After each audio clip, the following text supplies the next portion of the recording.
Romain Guillaume. Comme promis, nous allons nous retrouver désormais tous les mois pour aborder un thème précis lié au triathlon. Donc ce mois-ci, ce sera programmé en moyenne et à longue distance. Ensuite, va découler de cet objectif des séances longues, donc arriver à les échelonner dans le temps jusqu'à l'objectif.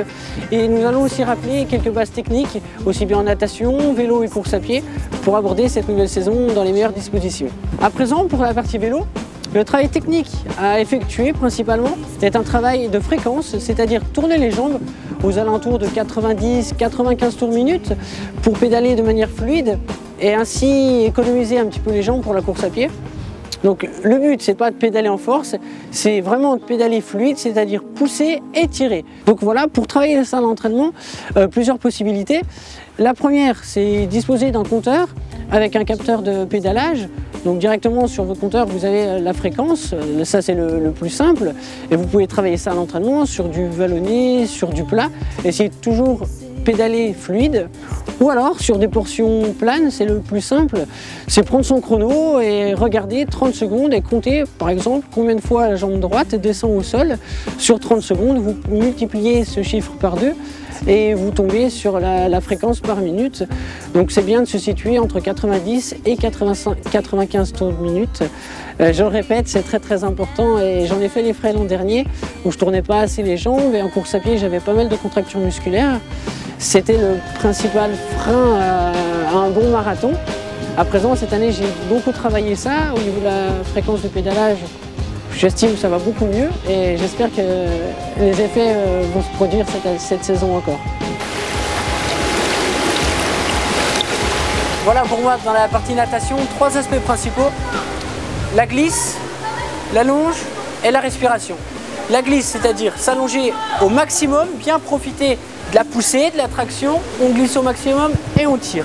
On glisse, on tire. Donc le retour aérien doit être souple, bien s'allonger, souple, très souple. On s'allonge pour économiser ses muscles, pour les relâcher un petit peu.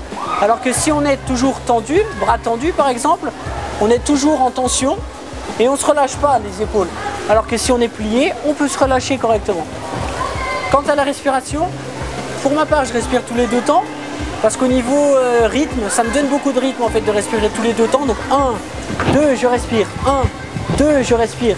Alors que j'aime pas vraiment respirer tous les 3 temps, puisqu'au niveau du rythme, je m'y retrouve pas trop, ça fait un petit peu monotone. 1, 2, 3.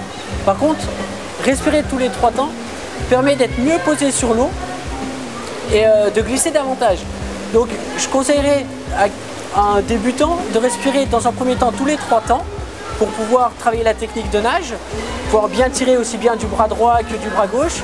Et une fois qu'on a acquis certains automatismes de glisse, de poussée, respirer tous les 2 temps pour trouver un petit peu plus de rythme. Voilà pour conclure les petits conseils de base. On s'attaque à la course à pied. Donc 2 choses principales. La première, c'est le relâchement du haut du corps. Donc essayer de se relâcher au niveau des épaules, pas courir contracté. Donc un petit conseil technique que m'a déjà donné mon coach, c'est mettre les paumes de main vers le haut et essayer de courir avec les paumes de main vers le haut quand on se sent un petit peu trop contracté. Plutôt que tout contracter les poings et les avant-bras, mettre les paumes de main vers le haut et courir ainsi. Ça va permettre de relâcher un petit peu les épaules. Donc voilà au niveau des bras. Et ensuite, très important, la pose du pied. Donc beaucoup de coureurs, notamment débutants, posent le pied par le talon. Alors que normalement la foulée optimum s'effectue lorsqu'on pose le pied par la pointe ou à plat. Donc le but, ça va être de rechercher davantage à poser le pied à plat pour tout de suite rebondir vers l'avant plutôt que poser le pied par le talon et ainsi s'écraser et relancer toute la machine vers l'avant. Donc bien penser à poser le pied à plat et tout de suite griffer un petit peu le sol et on repart. On pose le pied à plat et on repart. Donc voilà.